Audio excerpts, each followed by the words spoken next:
Good afternoon, students. I hope you all are fine. Dear students, from class 6 Social Science, book number 3, that is Social and Political Life, I have selected a lesson number 4, that is Key Elements of a Democratic Movement. So, we will read its second paragraph.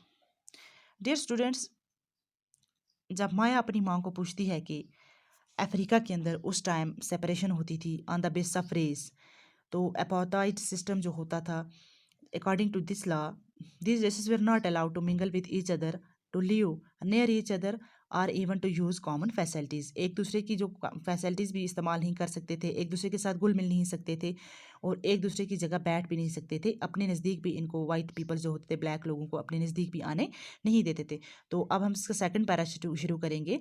Maya could not believe her ears. Maya's mother sounded angry when she spoke about life under apartheid. She told Maya that in those days, hospitals were separate and so were ambulances. An ambulance meant for white people were would always be well equipped, while one meant for black people was not. There were separate trains and buses. Even the bus stops were different for black and white people. Non-whites were not allowed to vote. The best land in the country was reserved for the white people, and non-whites had to live on the worst available land.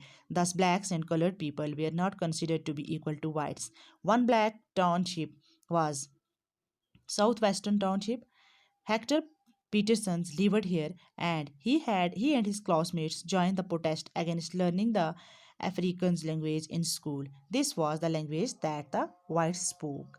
Hector and other school students were being forced to learn this language, but they wanted to learn their own language, Zulu.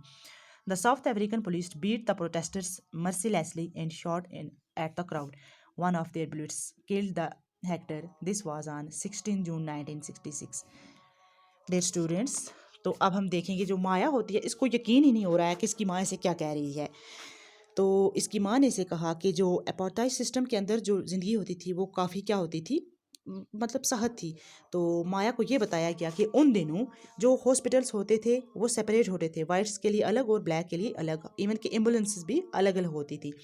तो जो ambulance किसके लिए होती थी, which would be meant for white peoples, it was well equipped. Well मतलब उसमें हर किस्म की सहूलत, हर किस्म की फैसिलिटी थी, अच्छे से अच्छी फैसिलिटी थी, जबकि जो ब्लैक पीपल थे उनमें नहीं थी। Which was made for black peoples was not well equipped. There were separate trains, buses और ट्रेन्स भी इनके लिए सेपरेट हुआ करती थी वाइट पीपल के लिए। इवन द बस स्टॉप्स भी इनके लिए अलग हुआ करते थे, ब्लैक के लिए अलग और वाइट पीपल्स के लिए अलग।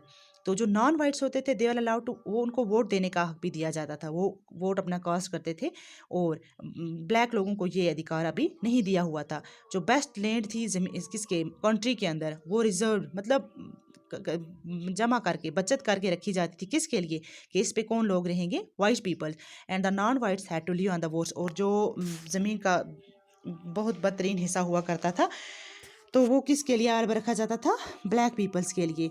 तो दस हम क्या कहेंगे, blacks and coloured people they are not consider to be equal to whites. अब हम ये कहेंगे कि जो काले लोग थे वाइट सफ़ेद लोगों के बराबर इनको तरजीह मतलब इक्वलिटी नहीं दी जाती थी, बराबरी का दर्जा नहीं दिया जाता था।